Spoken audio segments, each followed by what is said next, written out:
Pernah kepikiran nggak sih, apa yang terjadi kalau keberanian kita yang membara itu dihadapkan sama sebuah misteri kuno? Nah, kali ini kita akan bedah sebuah cerita rakyat modern dari Indonesia yang judulnya Bayangan di Alas Waringin.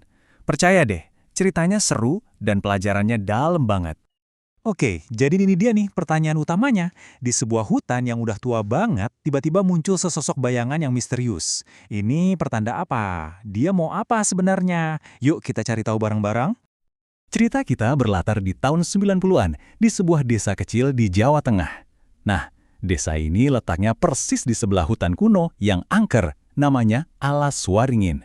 Dari sinilah semua ketegangan dimulai. Sebelum kita lanjut, kenalan dulu yuk sama tokoh-tokoh utamanya. Pertama ada Raka, anak muda yang pemberani tapi suka gegabah.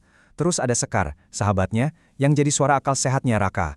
Lalu ada Mbah Sastro, sesepuh desa yang bijaksana banget, yang kayaknya tahu banyak hal. Dan tentu saja, sang bayangan itu sendiri, si sosok misterius penjaga hutan. Yang bikin cerita ini makin seru, semua kejadian pentingnya itu terjadi cuma dalam 3 malam berturut-turut. Malam pertama ada penampakan, malam kedua ada kesalahan besar yang terjadi, dan di malam ketiga, semua kebenaran akhirnya terungkap.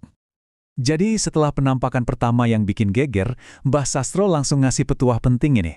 Dia bilang, bayangan itu bukan sesuatu yang harus kita takuti, tapi justru harus kita coba pahami. Nah, ini langsung mengubah cara pandang kita kan? Ini bukan cerita horor biasa. Oke, sekarang kita masuk ke malam kedua. Disinilah keberanian Raka benar-benar diuji. Tapi sayangnya, keberaniannya ini dibarengi sama kesombongan, dan itu bakal membawa dia ke jalan yang sangat berbahaya. Merasa paling jago dan gak sabaran, Raka nekat. Dia masuk ke hutan sendirian, padahal semua orang udah ngelarang. Dia pikir dia bisa mecahin misteri ini sendirian. Ini bukti keberaniannya, tapi ada satu hal penting yang dia lupakan, kebijaksanaan. Nah, di sini kita lihat kontras yang jelas banget. Raka itu ibarat api, semangatnya berkobar-kobar, tapi gegabah dan didorong ego. Sementara Sekar itu kayak air, tenang, logis, dan selalu mikir dulu sebelum bertindak. Yang satu bikin kacau, yang satu lagi berusaha menenangkan keadaan. Beda banget kan? Dan ya, bisa ditebak, Raka tersesat dan ketakutan setengah mati di dalam hutan. Untungnya, Sekar datang menyelamatkannya. Pas mereka kembali ke desa, Mbah Sastro langsung kasih teguran keras nih ke Raka. Sebuah pelajaran yang pahit tapi sangat penting. Kita sampai di malam puncak, malam ketiga. Kali ini mereka nggak sendiri-sendiri lagi. Raka, Sekar, dan Mbah Sastro masuk ke hutan bersama-sama. Mereka siap untuk menghadapi sang bayangan, apapun wujudnya. Dan disinilah kebenarannya terungkap. Ternyata, yang mereka kira monster itu sebetulnya adalah roh penjaga hutan. Dia muncul dalam wujud prajurit tua bukan untuk menakut-nakuti, tapi untuk menunjukkan kesedihannya yang mendalam. Jadi, kenapa si penjaga sampai harus muncul? Mbah Sastro menjelaskan semuanya.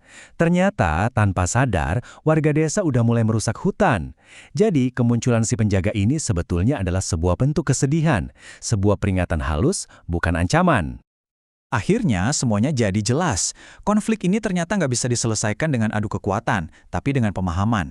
Raka yang tadinya sombong akhirnya sadar dan dengan tulus meminta maaf mewakili seluruh desa. Dan setelah itu, sang bayangan pun menghilang dengan tenang. Oke, misterinya udah terpecahkan. Terus, apa pelajaran yang bisa kita ambil dari semua ini? Nah, akhir dari cerita ini ngasih kita beberapa pesan penting yang abadi tentang hubungan kita dengan dunia di sekitar kita. Dan kalimat dari Mbah Sastro ini sepertinya merangkum inti dari seluruh cerita. Ini pengingat buat kita semua bahwa alam itu bukan cuma benda mati, tapi punya jiwa yang terhubung langsung dengan kehidupan kita. Dalam banget ya. Kalau kita rangkum, ada 4 pesan utama yang bisa kita bawa pulang dari cerita ini. Pertama, berani itu bagus, tapi harus pakai akal. Kedua, kita harus menghormati alam. Ketiga, rasa ingin tahu kita harus dibarengi tanggung jawab. Dan terakhir, kepentingan bersama itu jauh lebih penting daripada ambisi pribadi. Sebagai penutup, coba kita renungkan pertanyaan ini.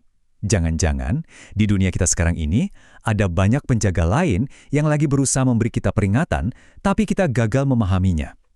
Mungkin ada bayangan-bayangan di sekitar kita yang sebenarnya bukan ancaman, tapi sebuah pesan yang sedang menunggu untuk kita dengarkan.